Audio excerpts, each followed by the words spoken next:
Today, the half-full Brigade. Market update for the 7th of August 2021.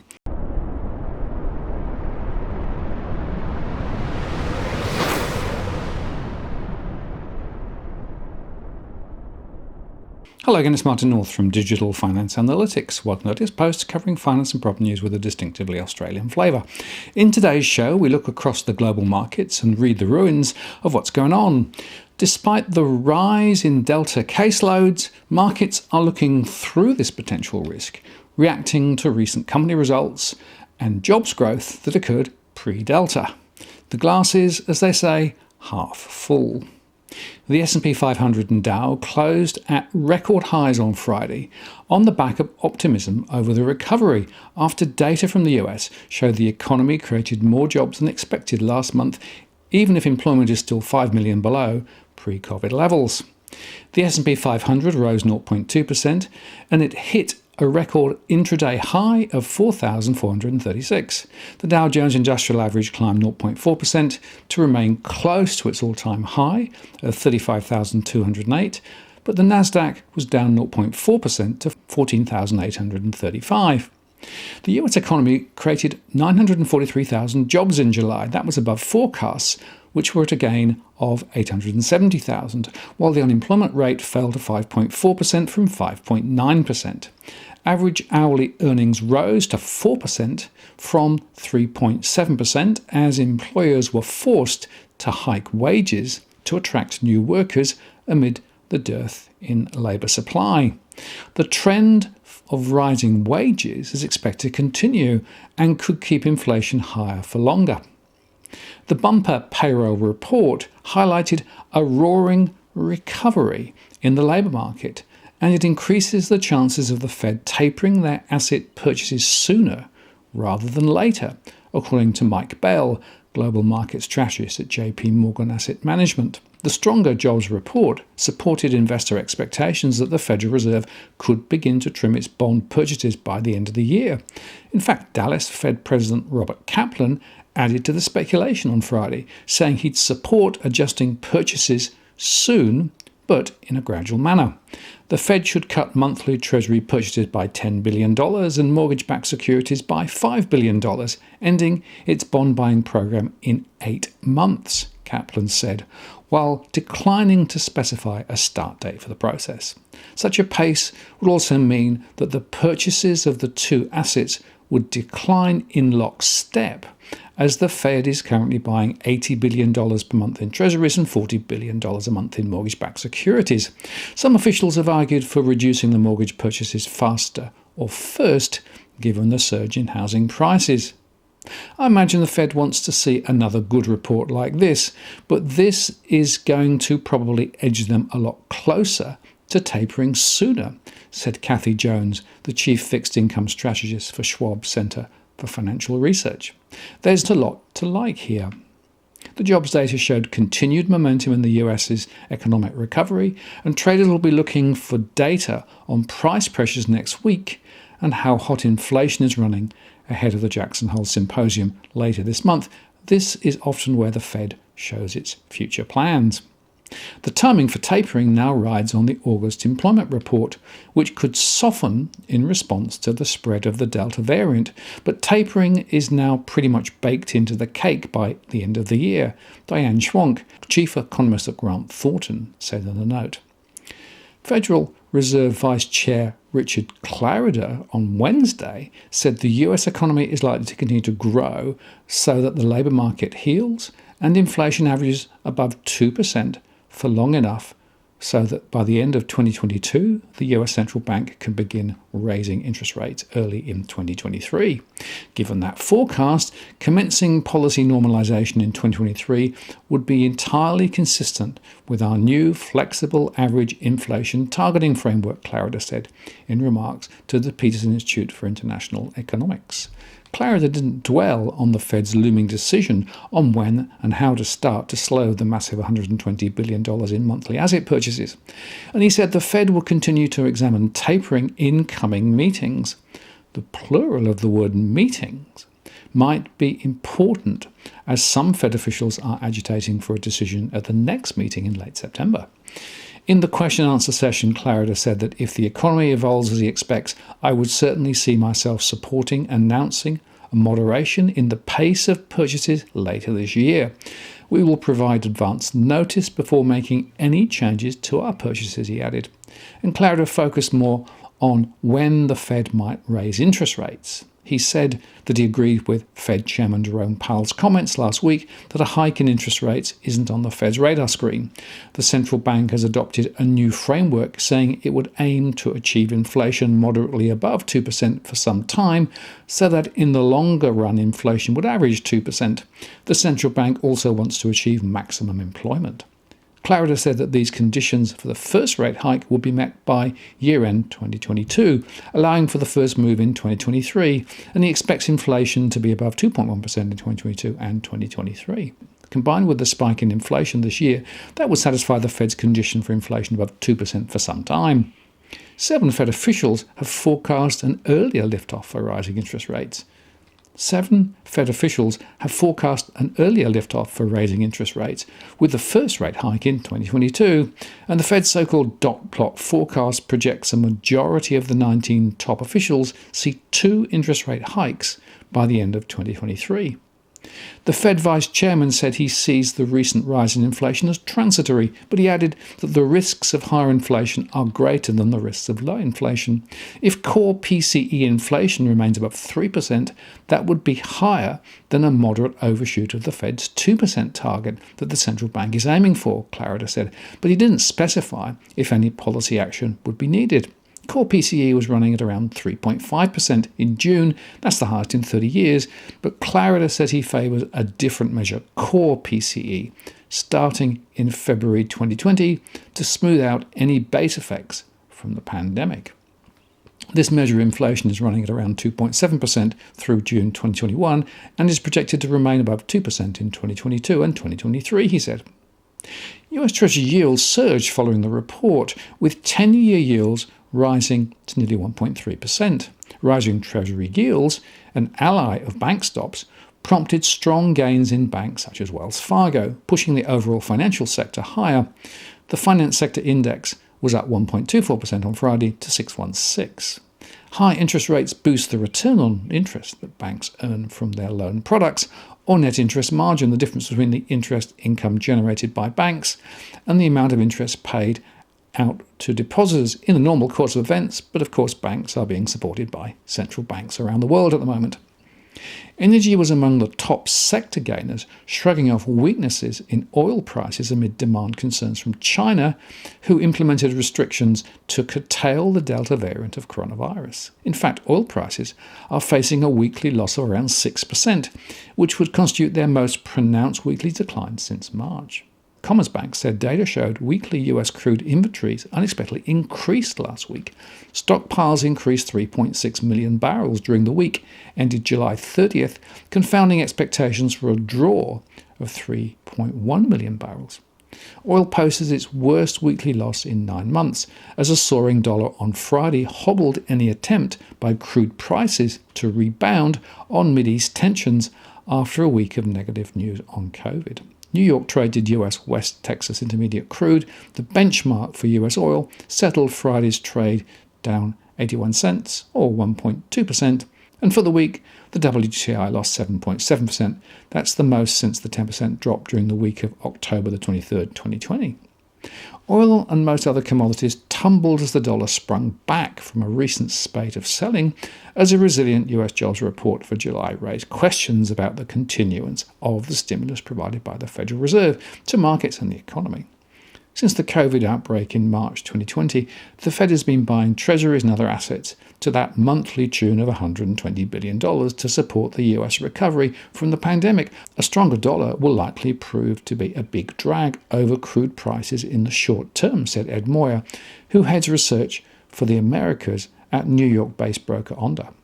Crude prices were down for the first 3 days of the week amid a global surge in coronavirus cases from the Delta variant that cast a pall over the outlook for oil demand. In the US, the world's biggest oil consumer, COVID cases hit a 6-month high, with more than 100,000 infections reported earlier this week, according to Reuters.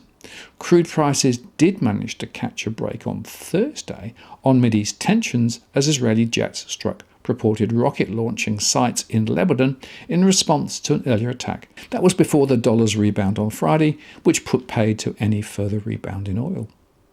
But tech stocks fell as rising US Treasury yields weighed on the sector. Google parent Alphabet, Microsoft, Apple, Facebook and Amazon.com were all in the red. And in other news, Virgin Galactic jumped 6% as the company reopened ticket sales for space tourism, with seats starting at a cool $450,000. The company also reported mixed quarterly results as earnings missed, but revenue topped Wall Street estimates. European stock markets traded slightly higher on Friday, helped by positive global sentiment, with the UK's FTSE up 0.04% to 7,123 and the DAX in Germany closing up 0.11% to 15,761. The London Stock Exchange Group reported a sharp rise in first-half revenues on Friday, along with progress integrating data group Refinitiv and a dividend increase, triggering the best daily performance in its shares so far this year. British Stock Exchange operator LSEG said its total revenue rose 4.6% to £3.36 billion, helped by a 9.6% rise in capital markets revenue, as listings enjoyed their best first half since 2014 and higher fixed income volumes. Shares in the 300-year-old bourse were up 6.3%, marking their best day since December 2020, and topping the blue-chip FTSE and also Europe's Stocks 600. We've had a terrific first half of the year. Capital raising is very robust and a number of companies have been coming to market, Chief Executive David Schwimmer told reporters, after LSEG said its operating profit jumped to £1.17 billion from £457 million a year earlier. Schwimmer said he expected the rest of 2021 to remain busy for initial public offerings or IPOs and a modest number of special purpose acquisition companies to list. The Bank of England may move a step closer to tightening monetary policy, showing a path towards unwinding almost £900 billion of government bond purchases, while also opening the possibility that borrowing costs could be pushed below zero. While the two decisions pull in opposite directions, they could prove inextricably linked. They feed into the debate about which policy levers the UK Central Bank will pull first when the time comes to tighten monetary policy. The UK Central Bank is set to own half the conventional gilts in issue, and the central bank said this week that officials will need to tighten monetary policy modestly in coming years, and that points to a slow-burning headache for the British Finance Minister. It means a gradual increase in interest rates and eventually unwinding holdings of that £900 billion of government bonds bought under a programme of quantitative easing to stimulate the economy, and one which was so criticised by a recent House of Lords report. Officials led by Governor Andrew Bailey have signalled that they want interest rates higher than their current level before selling off some of the government bonds they've built up through their quantitative easing programme. Adopting negative rates as a potential policy tool could allow them to bring forward the moment when they scale back their bulging balance sheet. And they also could prepare the ground for bolder action. It makes sense for them to come out and let the market know what their new guidance is sooner rather than later, said John Rafe, head of UK and European rate strategy at UBS Group. The simplest thing, he said, would be for the Bank of England to lower the 1.5% threshold on where rates should be before bond sales start, a possibility if there's acknowledgement that rates may slip into negative territory. Just remember, borrowing in the UK is still financing almost £1 in every £4 of public spending. And there were some positive signs in the week with the European second quarter earnings season, which has been generally positive so far. For example, Taylor Wimpey in the UK, stocks rose 4.2% after the UK homebuilder raised its full-year earnings outlook, benefiting from Britain's housing boom. while Hugo Boss stock rose 1.2% after the German luxury fashion house said it expected business to continue to rebound in the second half of the year as sales recovered to pre-pandemic levels in Britain and China in the second quarter. But Commerzbank stock fell 4.5% after the German lender recorded a second quarter loss as it continues with its major restructuring involving hundreds of branch closures and 10,000 job cuts. The bank also announced it would write off €200 million in the quarter, abandoning a project to outsource securities settlement to HSBC. The result was an outlier from most of the European banking sector, which has generally beaten expectations this quarter thanks to reserve releases and economic reopening. Rolls-Royce stock rose 1.8% after the British engine maker agreed to sell its Norwegian ship engine business Brigade to UK Langley Holdings for around $130 million. And in Switzerland, the mystery over the recent rally in pharma giant Roche Holding was cleared up as SoftBank revealed it had taken a $5 billion stake in the company.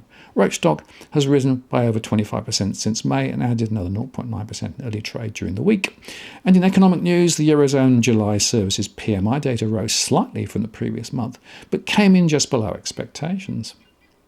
Takeovers of British companies hit a 14-year high by value in the first 7 months of 2021, with no sign the buying spree is slowing after US companies targeted a leading supermarket and defence groups.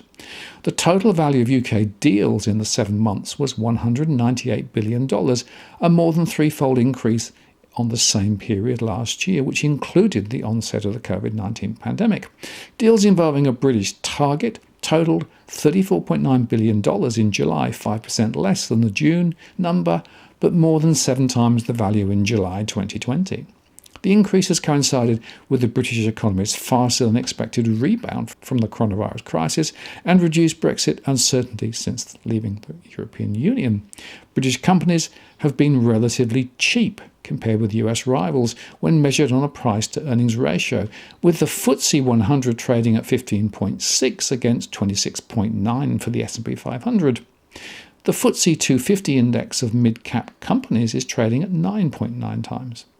One of those FTSE 250 constituents would be about to leave after defence and aerospace company Meggitt agreed to a £6.3 billion takeover by US rival Parker Hannifin on Monday last week. And Britain's fourth largest supermarket group, Morrisons, has also agreed to be bought for the same price by the SoftBank-owned Fortress Group and could yet receive a counterbid from CD&R. The UK takeover spree continues to move at pace, with yet another FTSE 250 stock receiving a bid, said AJ Bell investment director Russ Mould, after Muggett recommended the takeover. UK stocks have long been considered cheap, and this year's M&A spree shows that overseas investors have finally got enough confidence to pounce on opportunities after years of showing little interest in the market. One deal that completed in the first half of 2021, boosting M&A numbers, was the $11 billion purchase by National Grid of Western Power Distribution, England's largest electricity distribution business. Across Asia, the Shanghai closed at 3,458 on Friday, down 0.24%, despite the China Caixin Service PMI reporting stronger than expected, rising to 54.9 from 50.3. This lifted the composite to 53.1 from 50.6. The market's focus is elsewhere. First, China is experiencing its broadest outbreak of the virus, and lockdowns are likely to spur downward revisions in growth. Nearly half of China's 32 provinces are reporting cases, and travel is being discouraged. The economic impact is reinforcing expectations for additional policy support. And second, after appearing to be like the proverbial bull in the china shop, Beijing appears to have softened rhetoric about the video game sector without backtracking on the underlying criticism. In Japan, the Nikkei 225 was up 0.33% to 27,820, as this week's Japan's service PMI was revised to 47.4 from the preliminary estimate of 46.4, but remains below the 50 boom-bust level and is weaker than the 48 reading in June. This put the composite at 48.8, not 47.7, but slightly lower than the June's 48.9. Worries about the virus and the decline in US and European yields helped drag the 10-year Japanese government bond yield below zero for the first time this year. However, activity in that benchmark is pretty uneven and low, so it may not mean that much. And while we're on PMIs, Australia's service and composite PMI were unchanged from the preliminary readings of 44.4 and 45.2. In June, the service PMI was at 56.8 and the composite stood at 56.7. The central bank's decision to proceed with tapering its bond purchases starting next month appears to look past the implications of the weak data, assuming a strong recovery when the lockdown is lifted, but it could last for the rest of the month or worse. The S&P ASX 200 jumped 2% to 7,538 this week and rose 0.4% on Friday. The benchmark index reached multiple record highs through the week, finishing Friday's session at a new intraday and closing high. Shares and bonds seem to be telling us a contradictory story, with bond markets seemingly more worried about the threat of growth from COVID-19's Delta variant, but shares just powering on, said AMP Capital's chief economist Shane Oliver. The broader market was buoyed by an outstanding 5 days for Afterpay shares, which surged 36.6% to 132.15, following Square's takeover bid for the buy now, pay later company. Its rival Zipco also benefited, jumping 16.4% to $7.70. The Big Four banks also supported the market's gain, with Commonwealth Bank adding 3.8% to 103.75 in the week. National Australia Bank climbed 2.7% to 26.69, ANZ rose 2.4% to 28.50, and Westpac advanced 2.2% to 25.12. News Corp climbed 11.2% to 35.20, having reported its most profitable year since the new business was created in 2013. But REA Group ended the week 1.8% lower at 159.42 after falling on Friday, following concerns about its outlook moving into financial year 2022. This is despite it posting a net profit of $313 million for the 2021 financial year and record dividends. The S&P ASX VIX, which measures the implied volatility, was down 2.39% to 11.12. And when it comes to the state of the Australian economy, Reserve Bank Governor Philip Lowe is a glass half full kind of guy. He says the speed of Australia's economic bounce back later this year hinges on high vaccination rates and has implored people to go and get jabbed. The central bank boss said while a double-dip recession in the second half of the year was unlikely, it could not be ruled out if the health situation deteriorated. Lockdowns covering Greater Sydney, Southeast Queensland and Victoria have sliced 0.75% off the RBA's economic growth expectations in the year to December 2021 from 4.75% to 4%. The RBA is assuming lockdowns will occur over the remainder of 2021 and into early 2022, and Sydney's stay-at-home orders will remain in place until at least the end of September at an economic cost of at least $12 billion. But Dr. Lowe reiterated the bank's glass half-full economic assessment, noting the bounce back out of 2020 had been stronger than was ever expected, and the medium-term outlook was positive. Our central scenario is the economy will return to strong growth in 2022, with GDP increasing by a little over 4%, followed by growth around 2.5% in 2023. The bank's upbeat assessment was reiterated in its quarterly statement on monetary policy, also out on Friday, which said economic output and employment were expected to return to their previous path in early 2022. Activity will contract in the September quarter and some job losses are expected. Towards the end of this year, the economy is forecast to rebound from this setback as restrictions ease, as it has from previous lockdowns. The biggest risk is that a vaccine-resistant strain of COVID-19, then we're in a whole different world, Dr. Lowe said. Loose monetary policies will remain in place even after the risk of lockdowns subside to help drive down unemployment and put upward pressure on wages growth. The RBA wants to see inflation sustainably within its target band of between 2 and 3%. However, the bank doesn't expect this to happen for at least the next 2 years. RBA Governor Phil Lowe has adopted the British wartime policy in response to the latest spate of COVID-19 lockdowns, keep calm and carry on. And he said the bank's goal was to lower the jobless rate so firms have to compete more aggressively for workers, adding that part of that competition involved paying higher wages. That's our strategy, he said. The RBA forecast unemployment to fall to 4.25% by the end of 2022 and 4% by the end of 2023, an upgrade on its previous estimate. We broadly share the RBA's optimism about the economy over the medium term, Commonwealth Bank's head of Australian Economic, Gareth Ayres, said, but we are more concerned about the economy over the near term and think that it will take a while to regain economic momentum again once lockdowns are over. Dr. Lowe acknowledged successive lockdowns could have a negative effect on Australia's collective psychology, which could flow through to people being more risk adverse. It's possible we will become more risk adverse because we think this could happen again, and we tighten our belts, he said.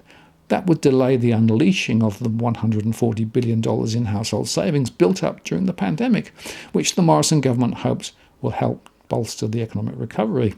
Further outbreaks of more contagious virus variants, which slow down a full economic reopening, could see unemployment remaining above 5% over the next 2 years, which would delay wages growth and subsequently result in much lower inflation and interest rates beyond 2024. In this downside scenario, restrictions on the consumption of discretionary services coupled with precautionary behaviour result in higher saving and a weaker profile of household consumption, Friday's policy statement said. And separately, New Zealand reported better than anticipated employment data. The employment rate in the second quarter fell to 4% from 4.6%, despite the small tick up in the participation rate to 70.5% from 70.4%. Employment rose by 1% in the second quarter after a 0.6% increase in quarter one. The Reserve Bank of New Zealand meets on August the 17th, and the overnight index swap implies a 25 basis point hike has been fully discounted. So expect more news on mortgage lending tightening then too. Gold futures for December delivery were down 0.3%. The Aussie US dollar was down 0.14% to 73.94. And the US dollar index futures was up 0.05% to 92.30. And finally on Friday, Bitcoin underwent a stunning short squeeze, soaring from 39,876 US to a high of 43,399 in just a matter of hours, despite the fact that Ethereum is gaining traction following the London hard fork, as nothing compares to Bitcoin's finite 21 million coins. For the first time since May, Bitcoin has been above 43,000 US. With a massive comeback, Bitcoin has clawed its way back from the edge of bear market territory and is now challenging resistance zones towards bull market territory, they said. And this is because investors reacted to news of the crypto industry's lobbying. This is because the US Senate is to vote on an infrastructure bill that includes tax reporting revenue requirements that might have disastrous consequences for cryptocurrency products and services. The so-called crypto clause in the infrastructure bill has the industry racing to lobby for amendment, with officials having to listen as the opposition grows. Supporters in the US Senate offering clarity that miners and suppliers of crypto services would not be obliged to follow proposed US tax reporting standards that apply to crypto brokers. But again, these massive trading moves are on mere slithers of news, so expect continued volatility. So standing back, sure, get those glasses out and celebrate the half full, but there are still some worrying signs below the surface. The issue of house prices has been raised by a couple of my colleagues. According to the ABS's most recent figures, in the quarter to March, the mean price of a residential dwelling went up $39,000, which is almost twice what the average worker earned over that period. In other words, houses are rising in value more than workers are earning. The typical house is earning more by sitting still than the typical worker is earning by working. And yet your research program on housing seems a bit undercooked. You've got the occasional research discussion paper, but no kind of broader framework in which you set out the banks' views on house prices, the risks, costs, benefits of house prices. Houses are 2/3 of household wealth. Household debt in Australia is some of the highest in the world. Wouldn't it make sense to have a more formal research program and more considered analysis of house prices? Well, it's always good to do research. I agree with you, but ultimately, the main drivers of housing prices over time aren't within our control. As I said before, interest rates are pushing up housing prices at the moment, and they influence their influence is global. But in the end, if the society wants to do something about the overall level of housing prices, the solution isn't higher interest rates, is it? Now, if we had higher interest rates now, sure, housing price growth would be lower, but fewer people would have jobs and wages would be lower. So that's not an attractive trade-off, and it's certainly not one the Reserve Bank has a mandate to make. If the society wants to do something about housing prices, it's really about the value of the land embedded in each house. So we can keep doing research on that, but the tools are not within our hands, they're within the hands of governments. And it's about, as I said, urban design, planning laws, transportation, and taxation. And of course, the question is, to what extent are central banks really on their game, and are they really in control of what's going on? They, of course, think they are. We perhaps would beg to differ. I'm Martin North from Digital Finance Analytics. Many thanks for watching, and I'll see you again next time.